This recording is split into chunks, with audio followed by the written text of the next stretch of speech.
Hey gamers, Blindy here. It's August 2026, and one of the games in my backlog waiting to be played was Card Shark, at least until recently. I know you all have a long backlog of games you're trying to play through, so as I play through mine, I'd just like to share my thoughts with fellow gamers. I remember when I first heard about Card Shark. I want to say it was maybe Summer Games Fest. I just remember being really interested in the preview of the game. It showed hand-drawn visuals of someone playing card games, but with trickery involved. I think a lot of us felt slightly deceived because the game we wanted it to be was not the game that we got. But, to be perfectly fair, I don't think that video clip was showing anything incorrect.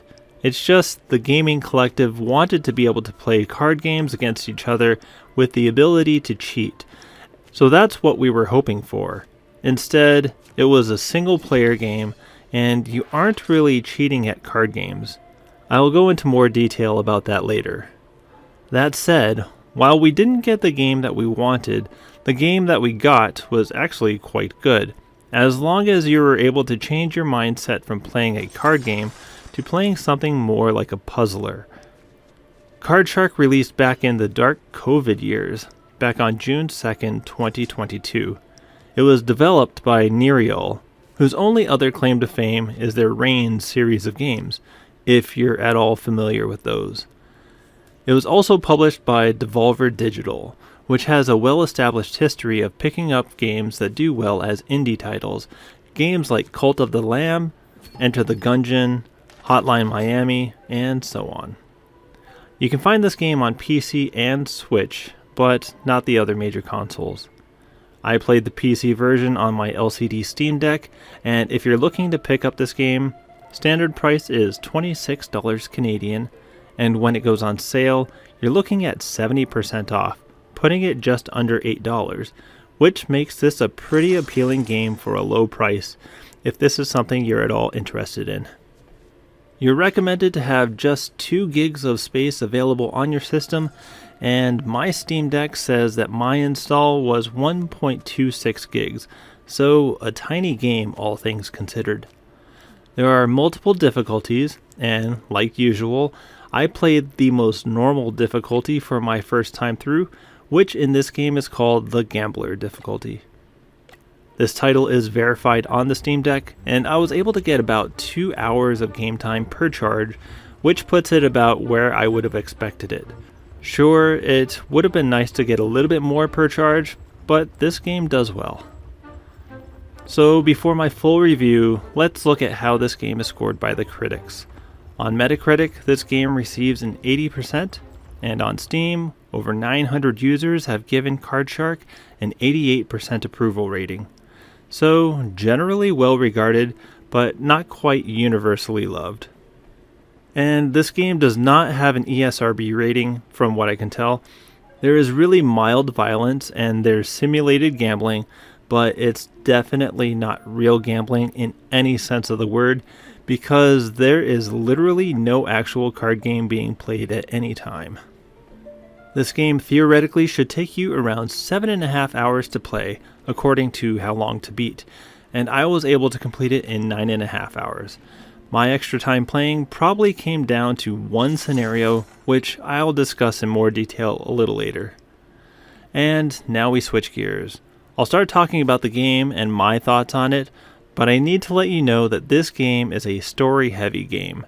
If you care about the story, or even some of the gameplay and mechanics, just know that I will do my best to avoid spoiling anything for you, but things that I find important and things that you find important may be different. So here's your warning.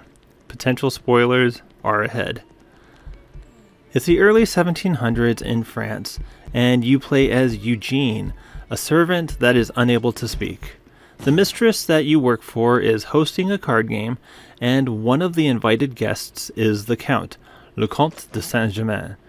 As the Count plays cards, he teaches you how to assist him in cheating the others.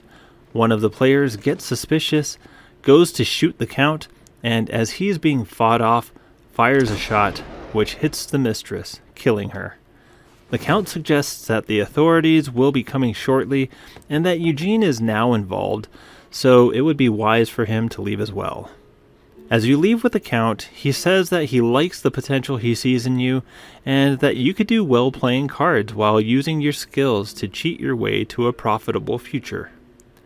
As the story unfolds as you play the game, you learn that there's more than the promise of money. You learn about how your mysterious life actually came to be, revolving around a cryptic story of the 12 bottles of milk, and somehow tying everything back to the King of France.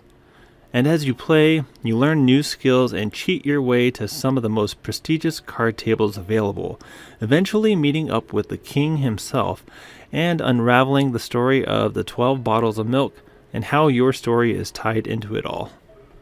So this really is a story-driven game. Sure, there's plenty of gameplay, but the goal is to learn bit by bit, trying to figure out who knows what and how much of the story is truth versus fable. And the gameplay is probably not what you expected if you're like me. I had a vision of what this game was when I saw the game trailer for it, but what I experienced was quite a bit different than that. But that's not to say that this is a bad game. It most certainly is not. But I would caution players to not give up on this game until you've given it a fair shot. It's a single player game, and the gameplay doesn't involve a card game at all. We can suspect it's a game like poker, but when it comes down to it, the game they're playing doesn't even matter. What matters is the cheating. The entire goal of this game is learning the various tricks that you'll use against the other players at the table. If you manage to use the cheat correctly in the game, you win. If you fumble at the execution, you'll probably lose. It's as simple as that. Let's clarify things for you by giving you an example. This trick is called the stolen card. First, you are given a hand of cards. You identify an ace in your hand by pressing A. By doing this, Eugene throws the remaining 4 cards onto the table, palming the ace. You shuffle your card into the deck by pressing down, then offset a few cards by pressing up the number of times you need to compensate for the other players at the table to get the ace to the count. Then you in-jog a card, which is to say that you have a card sticking out from the deck that you can feel by pressing right. Then you press down to continue the shuffle. So, for you to succeed in this trick, your button sequence is A, down, up, up, up, right, down, down, down, down, down. And that's it. That is the gameplay. You memorize sequences for each trick, learning how to adjust for where the count is sitting at the table, and you execute those sequences quickly before you get caught.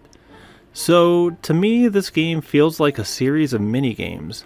You learn each specific sequence, which is a trick used against the other card players, and your goal is to make it through each interaction without losing all your money. If you're looking for a card game, this game is not for you. I repeat, this game is not a card game. It's not a multiplayer game.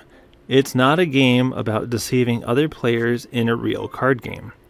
This game is a story, and to get through that story, you use card tricks to push the story forward. Those card tricks use controller controls to become essentially a timing minigame. Some of these tricks can get quite complex, and they can be a challenge to remember all the little intricacies of what moves you're pulling at any given time. So it sounds simple on the surface, but it can be more difficult than you might expect.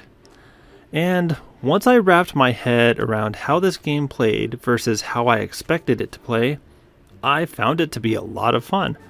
It became a matter of execution of what I learned, which seems easy on the surface, but proved to be pretty hard at times, and I don't mind spending the time to learn the story. It gave us a reason to go from one location to another, learning new skills along the way.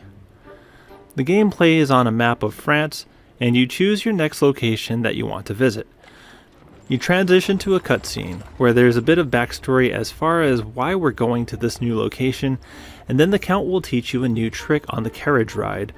You spend a few minutes learning the details of the trick, then you get to practice the skill before you commit it to trying it in the real setting. When you arrive, you join a table of players and wager your coins. As you play, you'll see a bar at the bottom of the screen. This is your current suspicion level of one of the players. It goes up constantly, but it will go down if you lose a hand. Overall, you're better off winning each hand instead of trying to strategically lose hands to get that suspicion level down. If it gets too high, things will go bad, ranging from getting kicked out to getting arrested to getting killed. So be careful. And one mechanic about this game worth noting, and that's being able to donate money. On the surface, it looks like donating money is kind of pointless, and in reality, it kind of is. The only difference that I believe it makes is that if you donate enough money throughout the course of the game, it changes your ending, I think. So if that's something you care about, feel free to donate some of your earnings. That's the gist of how to play the game. That all said, I really enjoyed most of this game. Let's start with the visuals. I found them to be really nice. I like the painting turned playable game style. The colors are vibrant and everything is visually distinct. And I really like the animations. The characters have simple hinges for their joints, but there's some smaller details like coats that flow as the characters turn that look pretty neat. For the art style, it works well. And the music was pretty nice, but nothing that stood out as being memorable. One issue I had with the game, though, was that I had to put the game down for a few days, and when I tried to pick it up again, I had such a hard time remembering the exact moves necessary to pull off tricks. I ended up failing way too many times, which is how I essentially found out that the lady, the reverend, and the general were essentially just an infinite source of money. But when I went back to them to try to earn more money, I still ended up failing a couple times before I figured out what the hell I was supposed to do during each trick. Which is how I found out what you're supposed to do when you run out of money against these players. If you run out of money at this point, you step outside and try to earn some money being the hustler in a 3-card Monte game. You wait for a customer to come by and wager, and if you do things well, you convince him he has a chance to win some big money. Well, of course he doesn't really have a chance. It's 3-card Monte after all. But let's say, for instance, that maybe he's doing really well. Or maybe you're just off your game. Well, from experience, there's another chance at redemption, because failing at 3-card Monte means you get to visit the underworld, in a limbo state between death and life. And you get to play some cards against the Lady of Bones, who acts as death in this game. You play a simple card game which you should win with no problem at all. But let's say you struggle. Let's say you fail to win a simple card game against death because you completely forgot everything. Well, don't you worry. She'll just take any money you have and revive you to a point before you died. But let's say you have no money, hypothetically. Then you're in luck. The Lady of Bones will play another card game with you, and if you keep failing, well, at some point she just gives up and says she's taken enough money from you and she'll just let you go for free. I was clearly just testing out this scenario for the review. I don't want to give the wrong impression that I failed repeatedly to the point of having characters in the game exasperated at my ineptitude. I swear guys, I was trying. So the moral of the story is don't put down any game where memorizing button sequences is an integral part of the game. If you do, expect to visit death. And I thought I would be able to just go into my pause menu and look up previous lessons to relearn these tricks, but I didn't see an option to do so. If there was an option, I must have overlooked it. But eventually I figured out what I needed to do once again, and things went really smoothly after that. I played it daily, so I was keeping my mind refreshed each time I played, and you'll find that a lot of the new skills are utilizing many of the same mechanics from other tricks, so you're not learning everything from scratch. You're just adjusting parts to fit the new techniques.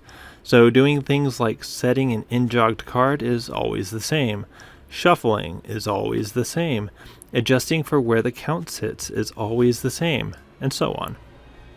I want to say that easily the most frustrating part of this game for me was the entire Citoyen game. Citoyen is a trigger-happy gambler that scares off your original card game hostess and plays a game with you and the Count with his buddy Bertrand. I spent, 1 or 2 hours playing against him and constantly dying. The littlest mistakes seemed to earn me a trip to the underworld. I would start over, play mostly clean, but still he would get up and shoot me. Trying again, I would make sure I played clean, but quicker this time, so I wouldn't trigger his suspicion. But that didn't work.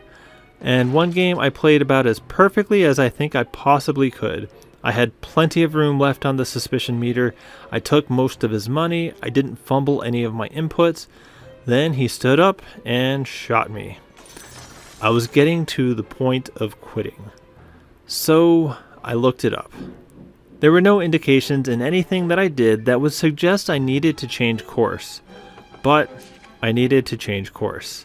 I needed to do something a little different.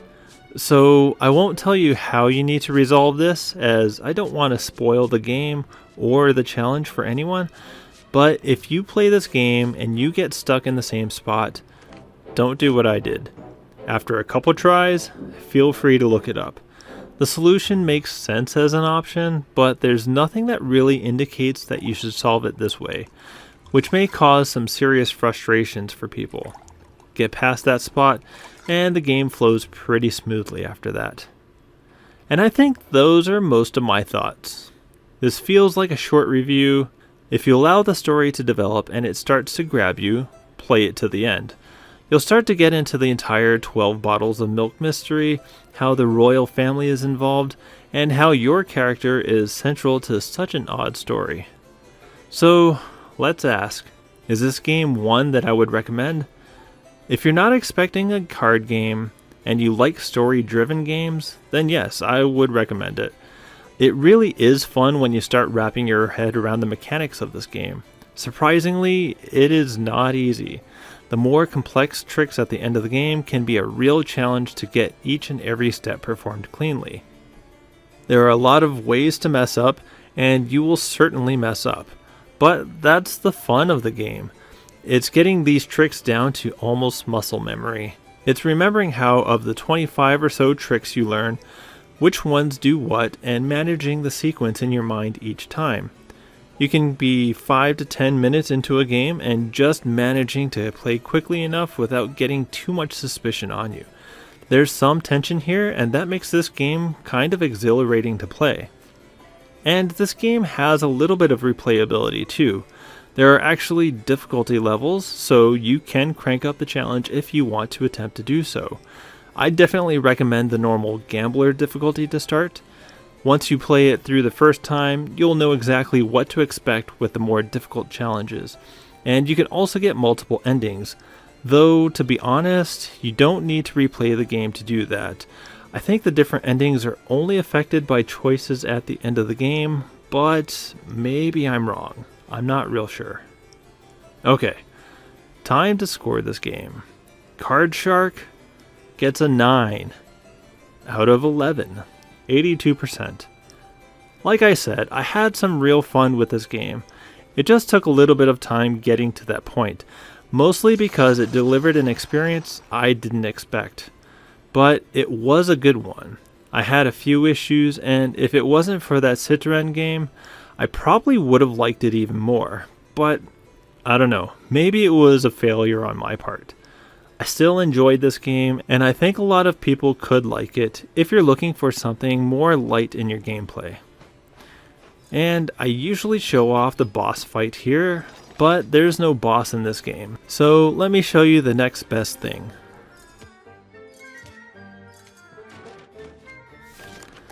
I covered quite a bit about Card Shark today, but not everything. So let me know in the comments, was I fair? Was I wrong? I'd love to hear back from you. For most other channels, you'd get to see Patreon supporters here, but I don't have any, so instead you can see this link to my Discord channel.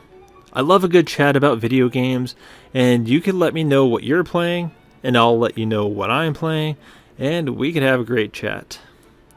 Before I go, here's a few things going on in my life. I recently watched The Odyssey. Really good, but the volume control was ridiculous. I've been playing around with my brand new Miu Mini Plus, and it is one of my favorite gaming devices ever. I even have one of my daughters playing it regularly. I've been having a blast playing Ogre Battle March of the Black Queen on it, and she's been figuring out how to play The Legend of Zelda: A Link to the Past.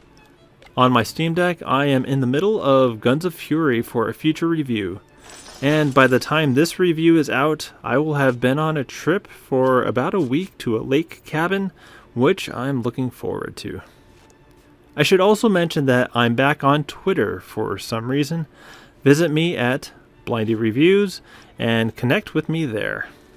And hey, if you're still around at this point of the video, go ahead and post the names of your pets in the comments. Let's show our little critters some love too. Our guinea pigs are Finn and Otto. Thank you for hanging out with me today. You've all been wonderful, and shout out to all your furry friends. If you liked the video, let me know. I like knowing if my videos connect with anyone. And I'm trying to get to 100 subscribers, so if you like subscribing to content, you can't go too wrong with mine. Have a great day. See you in the next video.